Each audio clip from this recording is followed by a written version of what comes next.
When life feels overwhelming, too much, too fast, too complicated, always come back to the breath. The Stoics may not have spoken of breath like mystics or poets, but as realists, as pragmatists.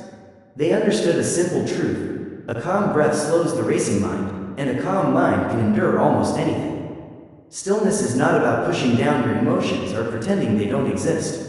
It's about creating a safe space inside yourself where emotions can rise, move through, and eventually teach you. Meditation is not a performance to perfect. It's not about sitting in flawless posture or clearing every thought. It's about showing up, especially when your mind refuses to cooperate. It's a ritual of self-respect, a habit of presence, a moment when you meet yourself exactly as you are, not as the world expects you to be. And over time, through this small but consistent practice, whether you are sitting in stillness, walking in awareness, or breathing with intention, you begin to feel a shift. You notice that you are less reactive. You don't spiral as quickly. You begin to trust the quiet more than the crowd. You stop chasing clarity out there, in the endless noise, and instead begin creating it within. Stillness stops being something you wait for. It becomes something you train, just like you train a muscle, just like you build character. So here's the question worth asking. When was the last time you breathed with full intention? When was the last time you walked without distraction? When was the last time you simply sat without reaching for an escape? Start there. Don't aim for perfection, aim for return. Return to presence, one breath at a time, one step at a time, one quiet moment at a time. Because in a world that thrives on scattering your focus, numbing your senses, and exhausting your energy, the choice to return to yourself is a quiet act of rebellion. And rebellion, in this case, is powerful. Disengage from noise if you want true insight, because there is a hidden cost to being constantly plugged in, and most people never stop to count the price. Every notification, every headline, every unsolicited opinion you scroll past chips away at your clarity. It doesn't just distract, it distorts. Spend enough time surrounded by noise, and you'll start to mistake it for truth. You'll adopt urgency that isn't yours. You'll react to things that don't actually matter. And slowly, silently, you lose yourself. Insight never shouts, it whispers, and whispers cannot compete with noise. That's why the Stoic doesn't just admire stillness in theory, he practices it through conscious disconnection. Not abandoning the world, but refusing to be owned by it. Refusing to let external chaos invade the inner sanctuary. It begins with small but radical choices, turning off the endless stream of input, setting the phone down when you feel the itch to scroll, walking away from conversations that drain more than they nourish. Because most noise is empty. It fills your head, but not your soul. It provides data, but no wisdom. And the more you consume, the harder it becomes to hear your own intuition, to think deeply, to ask the questions that actually matter. The Stoics warned us about this long before modern distractions existed. Seneca observed that to be everywhere is to be nowhere. His words echo even more powerfully today. A scattered mind cannot grow. It cannot build clarity, which is why the discipline of selective attention is essential, not because the world is inherently bad, but because your energy and focus are limited. Meaning is never found in shallow breath. It is discovered in depth, and depth requires silence. So what does disengagement from noise look like today? It might mean placing boundaries on your technology, choosing one sacred hour of silence each morning before touching a screen. It might look like spending your commute not with podcasts or playlists, but with your own unfiltered thoughts.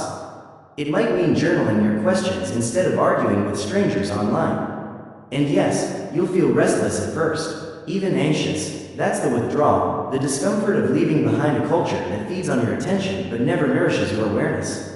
But if you sit in that quiet long enough, something shifts. Your thoughts begin to clear. You begin to notice what has been off in your life. You see where you've been lying to yourself. And slowly, you hear that deeper voice you've been ignoring, the one beneath the static, the one that speaks with honesty. Insight doesn't arrive when you chase it. It arrives when you make space for it. Most people crave wisdom. Few are willing to pay the price. But the price is always the same: silence, solitude, and attention. If you want to live with purpose, not just react with noise, then silence is your ally, not your enemy. And stillness is not emptiness. It's the doorway, the beginning of clarity, of strength, of freedom. You can't hear the truth if you're drowning in sound. That's why the question is simple yet piercing. Is the noise I'm consuming helping me see clearly, or is it just blinding me with clutter? You don't have to abandon the world, cut ties, or vanish into isolation. But you do need to reclaim your mind from it. Turn down the volume, step away from the endless scroll. Create pauses where you return to yourself, because that's where the insight has always lived. Stillness reveals what speed hides. And speed, let's be honest, is our culture's crown jewel. We glorify it, we chase it, we measure it, we reward it. The faster you move, the more accomplished you appear. The busier your calendar, the more important people assume you must be.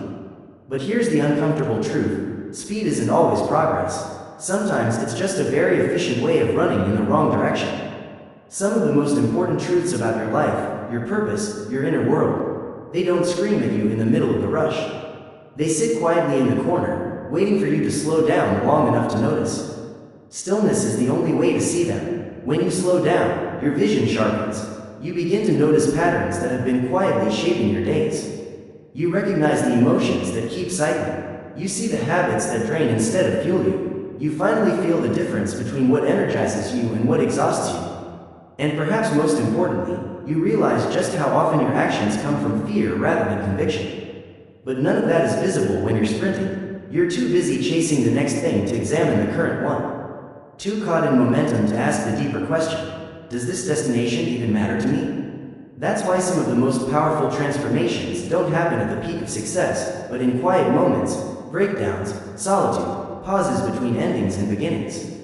Because speed can be a shield. If you move fast enough, you don't have to feel what's underneath. But the moment you stop, really stop, you come face to face with the parts of yourself you neglected.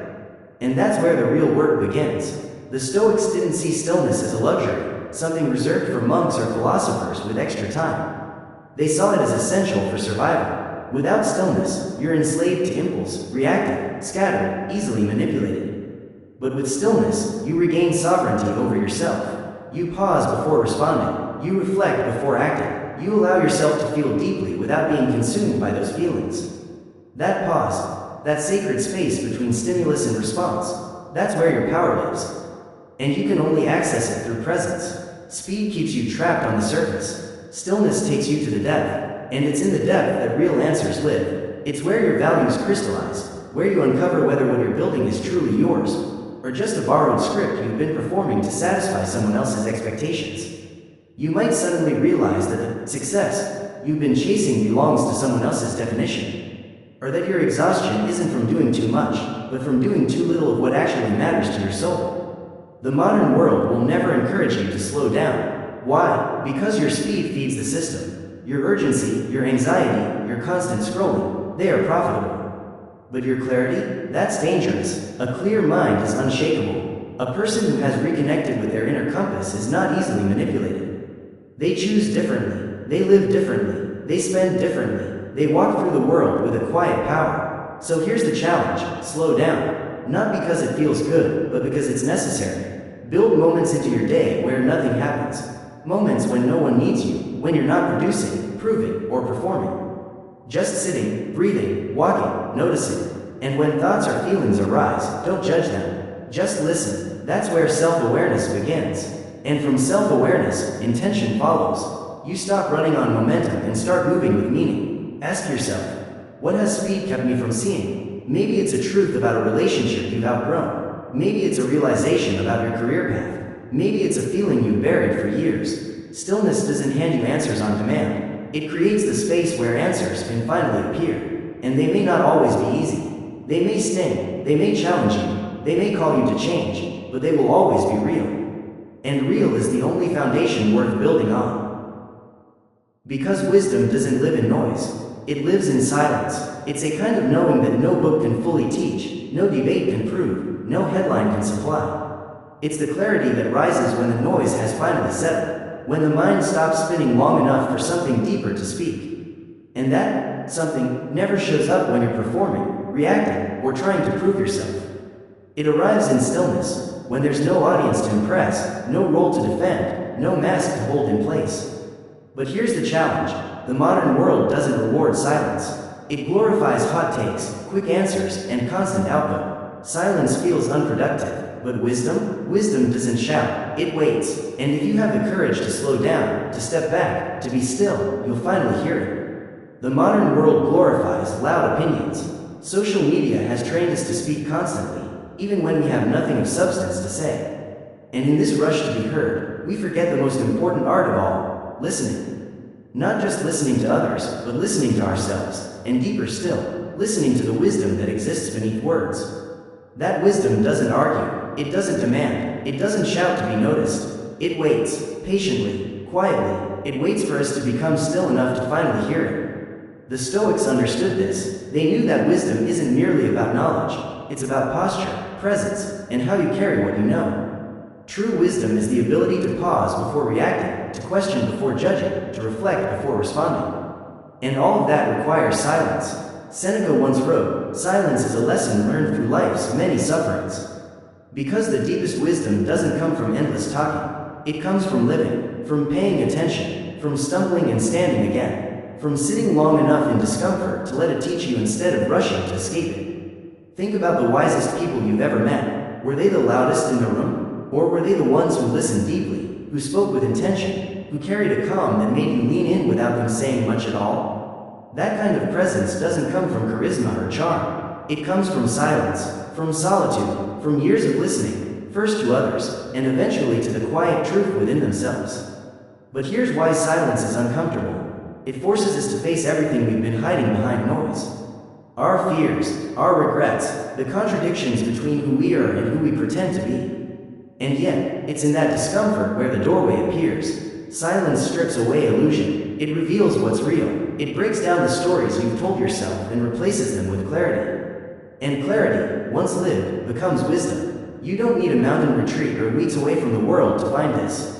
All you need is a moment. One intentional pause in the middle of your day. One deep breath before you speak. One step back before you react. Small as they may seem, these moments open a much larger door. A shift in how you see yourself in the world. They create awareness of what truly drives you, what matters most, and what no longer deserves your energy. Wisdom is never fast, it isn't loud, it doesn't flatter your ego, and it doesn't guarantee applause. But it steadies you, it guides you, it helps you see the long game when others are stuck in urgency. It whispers reminders that most problems don't need dramatic reactions, they need perspective. And most confusion isn't solved by shouting louder. It's resolved by getting quiet enough to hear the truth. So ask yourself today, when was the last time I sat in silence? Not because I was forced to, but because I chose to? What would happen if you carved out just a few minutes each day for no input, no output, no performance, just awareness? You might be surprised by what rises in that space. It won't be noise, it won't be chaos, it will be you, the wiser, quieter, deeper version of you, finally being heard. Be alone with your thoughts. There is a rare and quiet kind of courage in choosing solitude, not just physical solitude, but mental solitude. To sit without distraction, to face your thoughts without editing them, to allow whatever lives inside you to rise to the surface unfiltered. Most people avoid this, not because they don't have the time, but because they fear what they might discover. So they fill every moment with something. Music, podcasts, conversations, scrolling, endless chatter, anything to avoid the stillness where their real thoughts live. But here's the truth. The thoughts you avoid are often the very ones that can set you free. The unresolved questions, the unspoken truths, the patterns you haven't faced but that quietly shape your behavior every single day. Ignoring them doesn't erase them. It strengthens them. They continue influencing your decisions, controlling your emotions, shaping your identity, until one day you realize you haven't been living with intention, but with avoidance. That's why solitude isn't a luxury. It's a necessity. Being alone with your thoughts doesn't mean isolating yourself from the world. It means reconnecting with yourself. It means creating a sacred space where your voice becomes louder than the world's noise. A space where you can hear what you truly feel instead of reacting blindly to every external push. A space where your intuition, your quiet, faithful guide, can finally rise above the noise and speak. The Stoics weren't afraid of solitude. They welcomed it. Marcus Aurelius, writing in the silent hours of the night, reminded himself again and again to return inward. He once said, "Nowhere can man find a quieter or more untroubled retreat than in his own soul." That retreat isn't built by chance. It's carved intentionally, through silence, through stillness, through the courage to be alone without distraction. Marcus Aurelius reminded us that nowhere can man find a quieter or more untroubled retreat than in his own soul. That retreat isn't found in some distant monastery or faraway escape. It's built, moment by moment, moment, through the small choices you make each day, to sit, to think, to observe without judgment. But let's be honest, this isn't always easy. When you first sit in silence, when you truly allow your thoughts to rise, they don't always arrive gentle or calm. They can feel chaotic, messy, even dark. You might uncover anger you buried for years. You might face regrets you thought you'd outgrown. You might feel desires you've long denied. And yet, beneath that storm is something priceless: clarity. Because the truth is, only when you bring these hidden things into the light can you understand them. Only then can you begin to release them. Most people avoid this inner work. They run from silence because silence doesn't distract, it reveals. They mistake distraction for peace. But distraction is not peace. Distraction is avoidance with a prettier mask. It numbs, but it never heals. It quiets the symptom, but not the cause. And the cause, the root of your unrest, will keep tugging at you until you finally stop running and turn inward. This is the real discipline of the Stoic, not simply to face the world with strength, but to face themselves with honesty. So carve out space each day, even if only 10 minutes, to be alone with your thoughts. No phone, no music, no scrolling, just you, breathing, reflecting, allowing what's buried to rise. At first, it may feel like nothing is happening, but stay with it, because over time, something profound begins to shift. You stop fearing your own mind. You stop needing constant input just to feel okay. You start trusting yourself again, your instincts, your values, your direction. And that trust, that's power, because once you're no longer afraid to sit with your own thoughts, you're no longer controlled by them. You don't react to every fleeting emotion. You don't cling desperately to every opinion. You begin to live from clarity instead of confusion. And in a world that profits from your distraction, that kind of clarity is a superpower. So ask yourself now, am I avoiding silence because I fear what I'll hear? And if so, isn't that the very reason I need to begin? You don't need every answer today. What you need is the courage to listen, because the truth has always been inside you. It's simply been waiting for you to be still long enough to hear it. Now let's talk about urgency. We're taught that urgency is noble. That moving fast means we're ambitious. That rushing means we care. That stress is proof we're significant. But Stoicism invites us to question this illusion. What if most of the urgency you feel isn't progress at all, but panic? What if the rushing isn't carrying you forward, but keeping you stuck in a loop of reactivity, fear, and exhaustion? Here's the truth. Most urgency isn't real. It's manufactured by pressure, by comparison, by ego. And unless you learn to let go of it, it will keep stealing your clarity, your presence, and your peace. Because when you live in constant rush, your decisions become impulsive. You say yes to things that drain you. You chase goals that aren't even yours. You live in response mode, reacting, never creating. And worst of all, you stop noticing the moments that actually matter. Because you're too busy bracing for the next thing. Stillness breaks this cycle. When you slow down, you begin to see what's essential. You stop running from silence and start embracing it as your ally. You begin to discern between the urgent and the important, and that shift changes everything. The Stoics taught us to focus only on what we can control. And urgency, most of the time, is born from clinging to what we cannot. It's the fear that if we don't act fast enough, we'll miss something.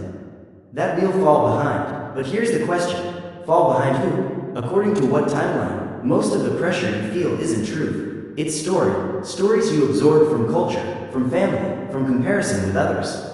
Stories about success, about worth, about time and failure. But stories are not laws. They're not universal, and they are not yours unless you choose them. Yes, of course, there are moments in life that require decisive action. Emergencies exist, urgency has its place, but those moments are rare. What's far more common, and far more destructive, is the constant low-level panic that whispers, "You're not doing enough. There's no time. You're falling behind." That mindset burns through your energy chasing what doesn't matter. It confuses movement with meaning. It sacrifices depth for speed. And in the end, you become efficient at everything, except living. But when you let go of urgency, you don't become lazy. You become deliberate. You begin to act with focus instead of frenzy, with clarity instead of chaos. You stop sprinting after illusions and start prioritizing what truly matters. Your values, your well-being, your purpose. And here's the beauty of it. You start living not faster, but deeper. And in that depth, you discover something far greater than urgency, peace. Let it remind you who you are without the noise, without the masks, without the pressure to perform. Let solitude remind you that peace is never something you must chase, it's something you return to. Quietly, slowly, always within, and that's why stillness is the true Stoic superpower. In a world addicted to stimulation, stillness looks almost rebellious. While everyone else is rushing, shouting, proving, the Stoic sits, breathes, and listens. And yet, have you noticed, it is the quiet ones, the rooted ones, the ones who don't need to scream, who carry the deepest presence. Because stillness isn't emptiness, it's energy conserved, it's clarity sharpened, it's the kind of quiet that doesn't shrink you, but expands you. You don't need to announce it, you don't need to explain it. Stillness speaks on its own, through your calm voice in a storm, through your unshaken presence when others panic, through your ability to see clearly when everyone else is blinded by speed and noise. This is the paradox. In stillness, you look like you're doing less, but in truth, you're building the capacity to do more wisely, more intentionally, more in alignment with your values. Think of water. When it is agitated, stirred, and chaotic, it reflects nothing but distortion. But when it settles, it becomes a mirror. That's what stillness does to your soul. It clears the ripples so you can finally see yourself and the world as they are. And ask yourself honestly, when was the last time you allowed your soul to settle? When was the last time you stopped chasing, stopped scrolling, stopped explaining, and simply sat in the quiet of your own being? The Stoics remind us, strength is not in reacting first, nor in talking loudest, nor in moving fastest. Strength is in restraint, in the pause, in the ability to observe before you act, to withhold judgment until clarity comes, to choose silence over noise, truth over illusion. So don't mistake stillness for passivity. Don't confuse it with weakness. It is, in fact, one of the most powerful forms of action, because it prepares you to move from wisdom instead of impulse, from alignment instead of fear. Stillness allows you to step out of the frantic timeline of the world and return to the eternal rhythm of your own soul. It lets you hear the whisper that says, you are enough. You already have what you need. You don't need to rush to prove it. And once you know that, you begin to live differently. You walk into rooms with calm instead of chaos. You make decisions with patience instead of panic. You love with depth instead of desperation. You lead not with noise, but with presence. And that presence, born of stillness, becomes your superpower. They are not acts of retreat. They are acts of rebellion. Rebellion against a culture that rewards reaction over reflection, noise over nuance, speed over substance. To choose stillness in a world that demands constant urgency is to stand as a quiet revolutionary. Because Stoicism never promised that the world would calm down for you. It never promised that the storms would pass or the chaos would disappear. No, what it promised was something far greater, the ability to build calm within yourself. To cultivate an inner fortress so steady, so grounded, that no matter how loud the world becomes, you can still hear the whisper of your own soul. It gives you the tools to walk through fire without becoming ash, to face the storm without being swept away, to endure loss without losing yourself. Think about it. How many people do you know who look strong on the outside, busy, productive, successful, yet crumble the moment life veers off script? Their strength is borrowed from circumstance. But the Stoic strength is forged within. This is why sovereignty, the ability to lead yourself first, is the ultimate power. Not dominance over others, but mastery of self. To know your values so clearly that temptation loses its pull. To be so anchored in presence that chaos cannot seduce you into panic. To act with intention instead of impulse, with clarity instead of confusion. And here's the paradox. The quieter you become, the more unshakable you are. Because stillness doesn't make you passive, it makes you precise. It doesn't make you indifferent, it makes you intentional. It allows you to feel everything without being ruled by anything. Ask yourself honestly, do I lead my life, or does my life drag me along like a current I never chose? Do I pause long enough to decide my direction, or am I carried by noise, urgency, and expectation? The answer will reveal whether you're sovereign or enslaved by distraction. Every discipline we've spoken of, choosing solitude, releasing urgency, guarding your energy, sitting with uncomfortable truths, they all point back to this one principle, sovereignty. To lead yourself before you try to lead the world, to reclaim authority over your own mind, your own choices, your own presence. Because what good is success if it costs you your peace? What good is speed if it blinds you to direction? What good is strength if it breaks the moment life pushes back? Stoicism is not about being untouchable, it's about being unbreakable, not because nothing shakes you, but because you've learned to return to your center every time you are shaken. So when the world pulls you in 100 directions, Remember this. The most radical choice is to return to yourself. Protect your peace as though it is sacred, because it is. Slow down, not because you are weak or weary, but because you understand that power without presence is just noise. And presence, born of stillness, is what makes you truly unstoppable. That's why stillness is not weakness. It's wisdom in action. Quiet, firm, sovereign. They wait until they're burned out, betrayed, or heartbroken before they finally begin guarding their time. They wait until life shakes them awake with a crisis before they realize how precious each hour really is. But the Stoic, he doesn't wait for collapse. He doesn't wait for the breaking point. He trains himself to live with urgency before life forces his hand. He asks himself daily, what would I do today if I truly understood it might be my last?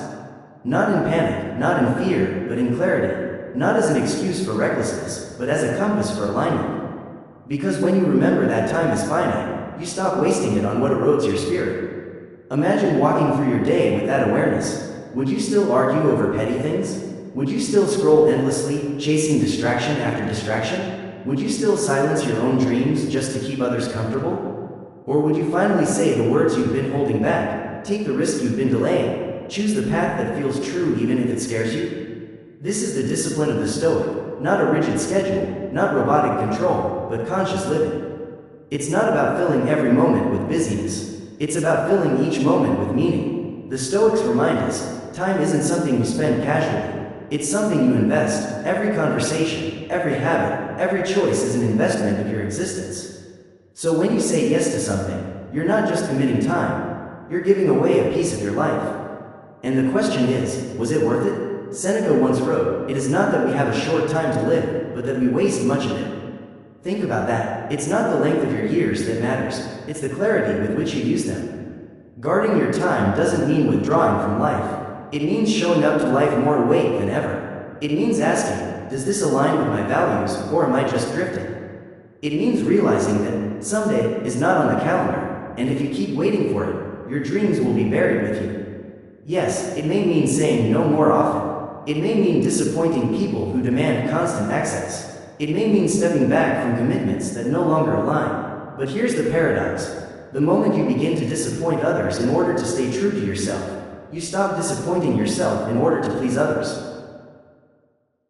And that shift, that clarity, is freedom. The freedom to look at your life not as a blur of busyness, but as a deliberate journey. The freedom to wake each day and know you're not just passing through time, you're inhabiting it fully, consciously, with presence. So the challenge is this. Before life forces you into awareness, choose awareness now. Before loss teaches you what matters, decide what matters today. Before time runs out, honor it. Because once it's gone, no amount of regret, apology, or effort can bring it back. Presence, because urgency, when grounded in clarity, creates focus. It doesn't rush you, it refines you. It turns panic into precision, frenzy into flow. Look at your calendar, really look at it. Does it reflect the life you truly want, or does it mirror distractions disguised as duties? Are you spending more time checking notifications than checking in with yourself? More hours answering messages than answering the deeper call of your soul? Are you investing in what matters, or are you leaking energy into what doesn't? Busyness isn't the badge of honor we think it is. Often, it's just avoidance in disguise. Noise dressed up as importance. This is about being intentional, about designing a life that reflects your values, your growth, your mission. Even your rest should be deliberate, not collapse, but recovery. Not escape, but alignment. Imagine the difference between falling asleep exhausted on the couch versus choosing to rest with purpose, breathing deeply, allowing your body to repair. One is accidental, the other is sacred. Time discipline isn't about squeezing more in, it's about letting the right things in and cutting out the rest.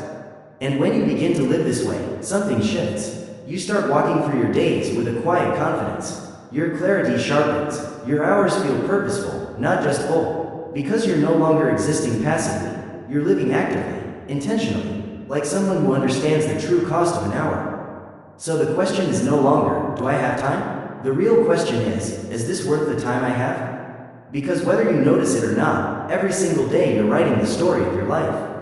One choice, one moment, one sacred hour at a time. Don't give your days to distractions. You don't lose your life all at once, you lose it in fragments. 10 minutes here, an hour there, a scroll, a click, a conversation that pulls you further away from yourself. And the danger? You often don't notice until years have passed. The world doesn't steal your time with force. It steals it with convenience. And if you're not careful, you'll wake up one day realizing you gave the best of your energy to things that meant nothing. Distraction is subtle. It disguises itself as entertainment, as connection, even as productivity. But if you trace the feeling it leaves behind, it's usually the same: emptiness. You finish the scroll, the binge, the argument, and you're not stronger. You're not clearer. You're not more alive. You're simply drained. That's the real cost of distraction. It doesn't just take your time. It robs you of presence, momentum, and the ability to hear what actually.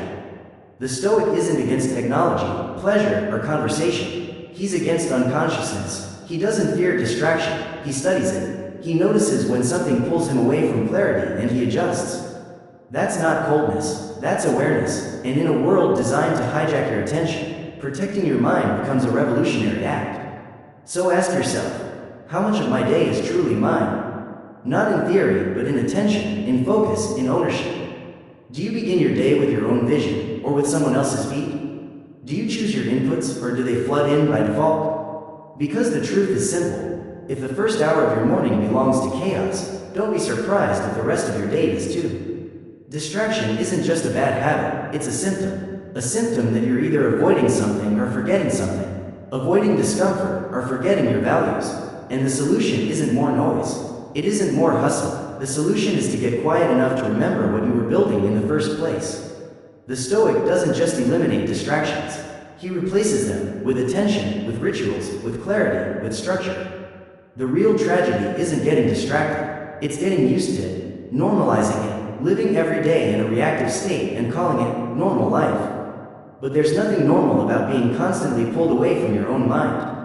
Nothing healthy about being unable to sit in silence without craving stimulation. The Stoic trains differently. He doesn't wait until overwhelm crushes him to build discipline. He starts now, because he knows what you do with your time becomes what you do with your life. So be ruthless. Audit your day. Ask hard questions. What's pulling me off course? What habits leave me weaker instead of stronger? What am I giving attention to that gives nothing back? Then, act. Set boundaries. Turn off what doesn't serve. Build mornings that support clarity. Design evenings that protect your peace. That's how you reclaim your life. 1 hour, one boundary, one choice at a time. And most of all, claim your attention like it matters, because it does. Distraction rarely feels dangerous in the moment, and that's why it's so deadly. It sneaks in quietly, stealing minutes, then hours, until one day you look back and wonder, where did the time go? Every day you spend scattered is a day you lose progress, purpose, and power. Time is not the enemy. Distraction is, and the antidote isn't doing more, it's doing less, but doing it with intention. Focus doesn't just appear. It's not a gift handed to you by chance. It happens by design. The Stoic builds his life like a temple. Every hour is sacred, every decision aligned with his values. Discipline is the foundation, and discipline breeds freedom. At first glance, discipline feels like restriction, like rules, like a narrowing of possibility. That's what most people fear. That structure will rob them of joy, of spontaneity, of fun. But the Stoic sees deeper. He knows the truth. Real freedom isn't doing whatever you feel like in the moment. Real freedom is doing what needs to be done even when you don't feel like it. That paradox, that tension, is where true power begins. Because here's the reality. The undisciplined may feel free, but in truth, they're slaves to impulse, to mood, to circumstance. The disciplined, however, are the ones who walk with purpose. They don't drift, they choose, they command their own lives. Look around you, everyone says they want freedom, financial freedom, emotional freedom, freedom of time. But how many are truly willing to pay the price?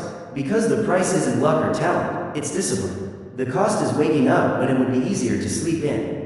The cost is showing up when motivation has dried up. The cost is saying no to short-term pleasure so you can say yes to long-term strength. Freedom isn't the absence of limits. It's the presence of self-control. Without that, freedom decays into chaos disguised as liberty. Think of a musician, the one who practices scales, who drills fundamentals daily, who stays committed even when no one is watching. That's the one who eventually plays with beauty, ease, and mastery. His freedom to improvise, to create, to inspire, it didn't come from avoiding structure. It came from embracing it. Life is no different. Your freedom isn't found in your feelings. It's found in your habits. If your day is ruled by whims, you're not free, you're drifting. Discipline sharpens your choices. It forces you to define what matters and what doesn't. Most people avoid discipline because they fear missing out. But what they don't see is that without discipline, they miss out on everything: progress, peace, pride, purpose. Because when everything is a yes, nothing has weight, and a life without weight becomes meaningless. The Stoic doesn't see discipline as punishment. He sees it as alignment. Structure isn't a cage, it's a tool. It creates momentum. It builds integrity. It turns vague goals into tangible realities. And most importantly, it proves to you, day after day, that you can trust yourself. Because when you say, "I'll do this," and then you follow through, you build something rare: self-respect. And that self-respect is the foundation of every kind of freedom worth having. So ask yourself, what if discipline isn't the enemy of your dreams, but the doorway to them? What if your best life isn't waiting for you in some distant tomorrow, but hiding in the daily habits you built today? You don't need perfection, you just need consistency. You need to show up, even when it's inconvenient, especially when it's inconvenient. Because that's how you train your mind to work for you, not against you. The truth is, most people want results without repetition. They crave power without process. But the Stoic knows freedom without discipline is hollow. And a life without discipline isn't free at all. It's reactive, scattered, and ultimately lost. True freedom is earned, hour by hour, choice by choice, and if you want to own your future, you must begin by owning your day. Structure shapes success. Success isn't a lightning bolt. It's not a spark of inspiration striking the lucky or the gifted. It's a rhythm, a pattern, a repeated intentional structure that compounds over time. And this is where most people get it wrong. They think structure is rigid. They think it suffocates creativity, narrows possibility, kills spontaneity. But the Stoic knows better. Structure isn't confinement. It's alignment. Structure is what keeps your vision from being swallowed by chaos. It's the invisible frame that gives your life shape, clarity, and momentum. Imagine trying to build a house without a blueprint. You might stack bricks, you might raise walls, but without structure, you'd waste time, energy, and materials, and you'd never create something strong enough to last. Make decisions randomly, fix mistakes constantly, and the result would be shaky at best. Your life is no different. Without structure, your days blur together into a fog of busyness that never quite becomes progress. You wake up with good intentions and fall asleep with disappointment. You tell yourself, "Tomorrow I'll do better," but tomorrow looks suspiciously like today. You're not lazy, you're simply lost in reaction. You stay busy but rarely productive. You move constantly but without direction. And over time, that lack of design breeds frustration, not because you're incapable, but because you're living without a clear plan. The Stoic doesn't wait for progress to arrive by chance. He builds it. He understands that structure creates focus, and focus, when repeated daily, becomes mastery. This doesn't mean scheduling every second of your life or living like a robot. It means designing your day around what matters most. It means creating rhythms that reinforce your values, habits that protect your peace, and routines that align you with your goals, even when the world tries to scatter you in every direction. Most people overestimate motivation and underestimate systems. They wait for inspiration. They wait for the right time. But readiness is unreliable. Emotion shifts. Discipline, however, can be trained, and structure is the training ground. When you know what matters each day, when your values are visible in your calendar, you don't waste energy deciding what to do next. You simply act. That's not robotic. That's power. That's efficiency saved for the battles that truly count. Even freedom itself needs structure. Think about it. A musician needs timing. A painter needs a canvas. A writer needs words and grammar. Structure isn't the enemy of creativity, it's the foundation of it. It gives your energy a channel, your ideas a form, your intentions a target. The Stoic uses structure the way a sculptor uses a chisel, not to restrict the art, but to reveal it. To carve clarity out of distraction. To shape something meaningful from raw potential. This is especially true with time. If you don't define your day, the world will do it for you. Your phone will decide, your inbox will decide, the endless demands of others will decide, and slowly, you'll become a servant to whatever screams the loudest. But when you begin your day with structure, even something as simple as a quiet morning ritual or a short list of priorities, you reclaim control. You shift from passive to active, from scattered to centered, from noise to purpose. And this doesn't just change your productivity. It changes your identity, because each time you follow your structure, you send yourself a subtle but powerful message. I am someone who honors my time. I am someone who takes my life seriously. That repetition builds trust, and when you trust yourself, everything changes. Confidence grows, clarity sharpens, action becomes natural, not because you're forcing it, but because you've created the right conditions for it to flourish. So ask yourself, are you hoping for success, or are you structuring your life to support success? Without structure, even your best intentions will drown in the noise. But with it, with simple, consistent patterns, you become unstoppable. Not because every day is perfect, but because your path is designed. And design beats luck every single time. Track your time like currency. Imagine if every morning you woke up with exactly $86,400 deposited into your bank account. There's just one condition. You must spend it all that day. No rollovers, no saving it for later. Use it or lose it. Would you waste it, or would you pause before each purchase, making sure you invested wisely? Now realize, you already live with the same rule, except the currency isn't money. It's time, 86,400 seconds, given to you each morning, gone by nightfall. And unlike money, time can't be earned, borrowed, or regained. But because time is invisible, we let it slip away unnoticed. It vanishes into trivial conversations, endless scrolling, repeated habits, and unnecessary obligations. The cost isn't just productivity, it's potential. Every hour wasted on distraction is an hour not invested in growth, creation, or alignment. And over weeks, months, and years, those lost hours don't just disappear. They compound, either into regret or into results. The Stoic knows this, that's why he pays attention. To track your time isn't about obsession. It's about consciousness. It's not about perfection, it's about honesty. Because you can't fix what you don't measure. And if your time keeps disappearing into things that leave you drained and directionless, it's not because you lack time. It's because you lack clarity. The Stoic doesn't just throw his hands up at the end of the day and sigh, "Where did my time go?" He investigates, he tracks it, he observes his patterns, he makes adjustments. Why? Because he knows that unexamined time leads to an unexamined life. Try this for just one day. Write down what you do every single hour. No filters, no excuses, no sugarcoating, just brutal honesty. You might be surprised. You might see how many minutes vanish into checking notifications, how often you switch tasks, how many interruptions steal your focus. But that awareness is power, because once you see clearly, you can choose differently. You can reallocate, you can reprioritize, you can reclaim, and this practice isn't just about removing what's draining, it's also about strengthening what's life-giving.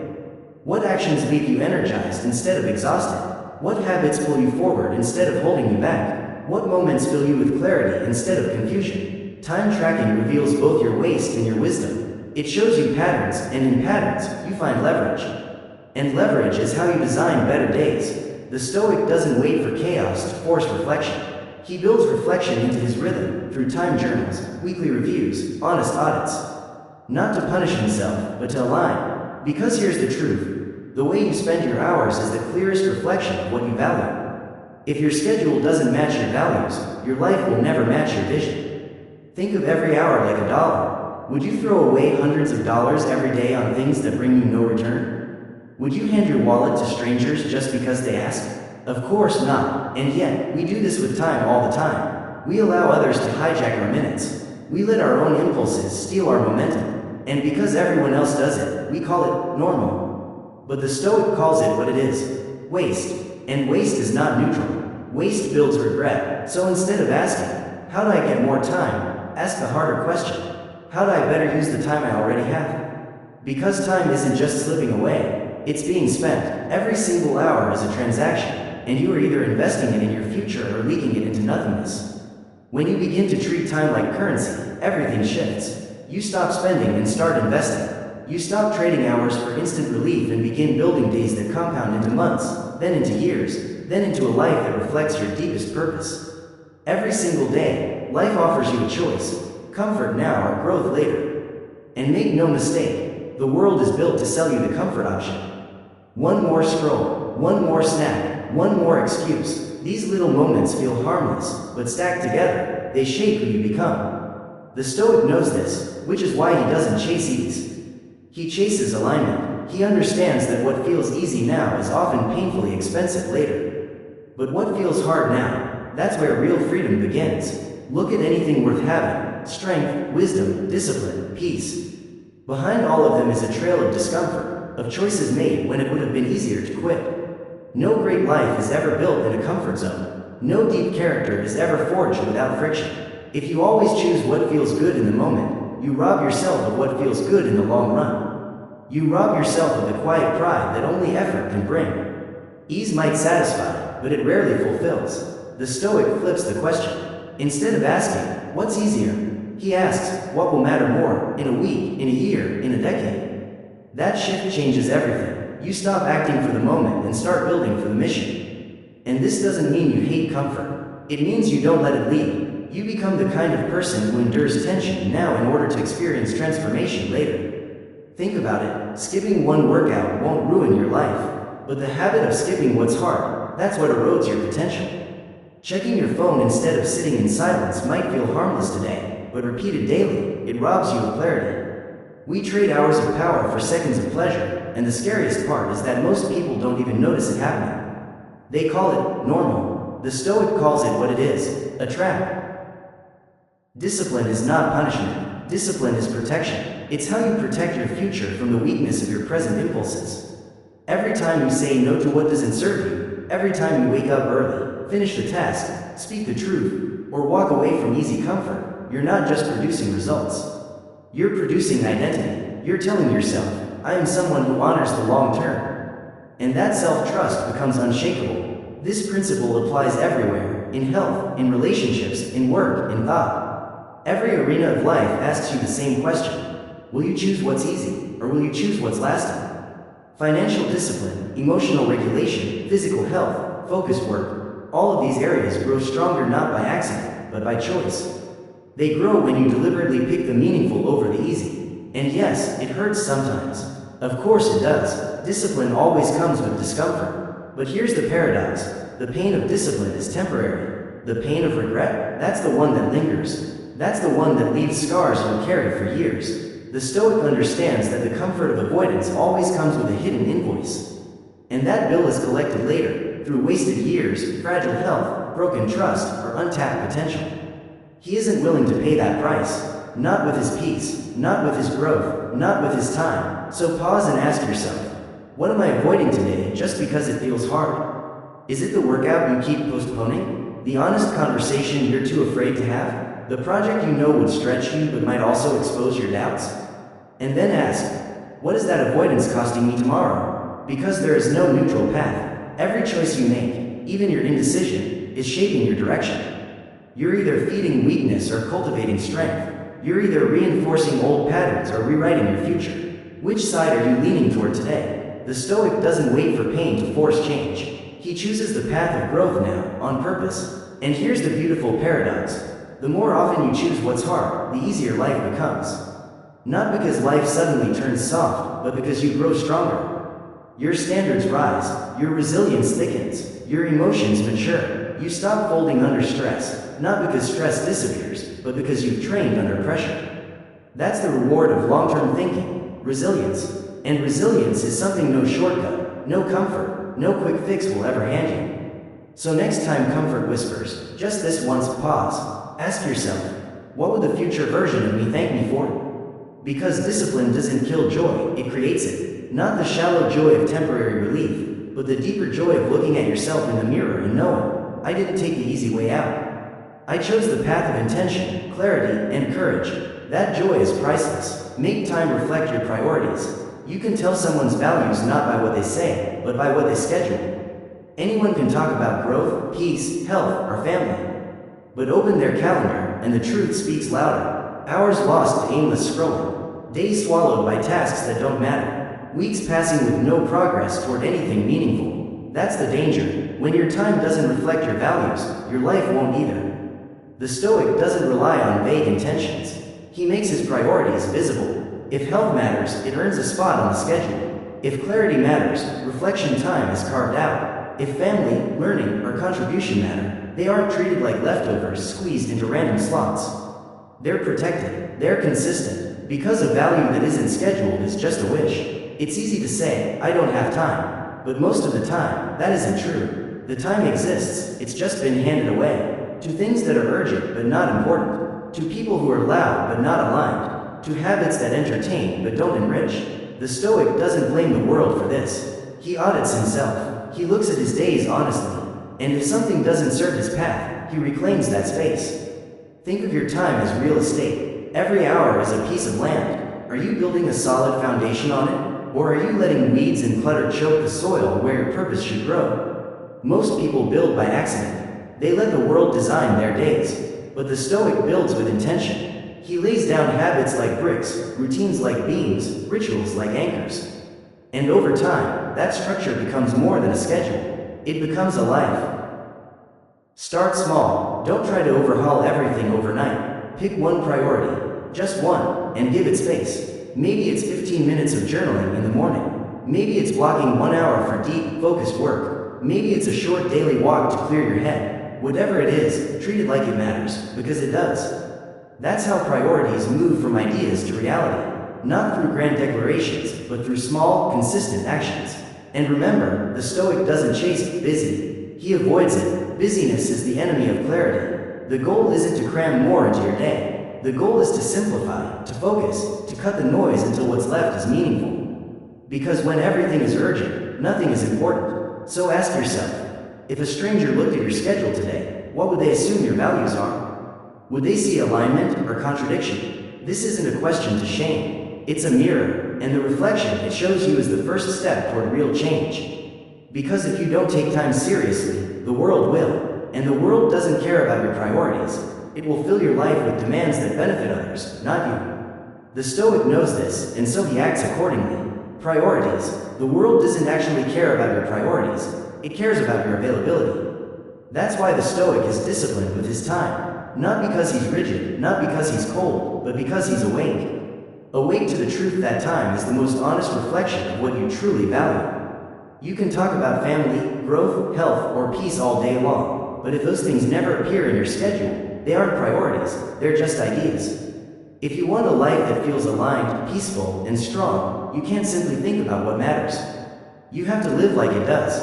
That means learning the art of saying no, because every single time you say yes to something, you're automatically saying no to something else. It's a simple equation, yet most of us pretend it doesn't exist. We say yes to avoid conflict. We say yes to please others. We say yes to keep the peace. But each yes has a cost. Slowly, those small agreements pile up like heavy stones on your back. And by the time you finally notice, your days no longer belong to you. They belong to everyone but you. The Stoic refuses to live like that. He protects his path by learning the power of a clear, firm no. Saying no isn't rude, it's respectful. Respectful to yourself and to your time. You're not rejecting the person. You're simply honoring your direction. Because the truth is, not every invitation deserves a yes. Not every request is worthy of your energy. Not every opportunity is meant for you. Think about it. How many times have you said yes, only to feel drained, resentful, or distracted afterward? Was that really kindness, or was it self-abandonment? The Stoic filters each decision through one piercing question. Does this align with who I am becoming? If the answer is no, then the response is no, without guilt, without apology. That's not arrogance, that's responsibility, because when your time is limited and your purpose is real, every yes must be earned. You cannot build something meaningful if your schedule is bloated with distractions. You cannot hear your inner voice if your days are consumed by the noise of everyone else's demands. And here's the hidden gift of no. It creates space. Space for focus, space for recovery, space for the deep work that actually matters. It frees your energy from overstimulation and allows it to flow into results, not just reactions. That's how momentum builds, not from doing everything, but from doing the right things, consistently. So why do we struggle so much with this? Why do we keep saying yes when we mean no? Because we fear judgment. We fear being labeled as difficult, selfish, or unkind. But pause and ask, what's worse? Facing a moment of discomfort now, or living with years of resentment later? The Stoic understands a hard truth. People will always have expectations. But that doesn't mean you must meet them. Your job is not to be available, it's to be aligned. And here's the thing. Those who truly respect you will understand that. The ones who don't, they're not seeking connection. They're seeking access. And access without alignment is nothing but theft of your time. Boundaries, then, are not coldness. They're wisdom, and no is one of the most powerful tools you own. It protects your peace. It keeps your goals intact. It teaches others how to treat you, and more importantly, it teaches you how to treat yourself. Because every time you say no to what doesn't align, you're also saying yes. Yes to clarity, yes to growth, yes to a life that reflects your values instead of being swallowed by obligations. So start small. The next time something tugs at your time, pause. Ask yourself, is this aligned with my path? If the answer is no, let your response be a gentle but firm no, without stories, without justifications, just honesty. And then watch how your energy shifts. Watch how your days open up. Watch how your power returns. If it still feels hard, remind yourself of this. Your time is not a community resource. It is a personal responsibility. Guard it like your future depends on it, because it does. Focus deeply. Rest fully. We live in a culture that rewards the appearance of effort more than the reality of depth. Multitasking is worn like a badge of honor. Constant availability is mistaken for commitment. But beneath the surface, something feels off. Work becomes scattered, attention is fractured, and rest, true rest, never actually restores. The Stoic sees through the illusion. He knows that progress doesn't come from doing more. It comes from going deeper. And the only way to go deeper is to focus like it matters and rest like you mean it. Because when you try to do everything at once, your presence gets diluted. Your energy is split, your output is rushed, your mind becomes noisy. It feels like movement, but it isn't direction. The Stoic trains himself in the opposite, intentional presence.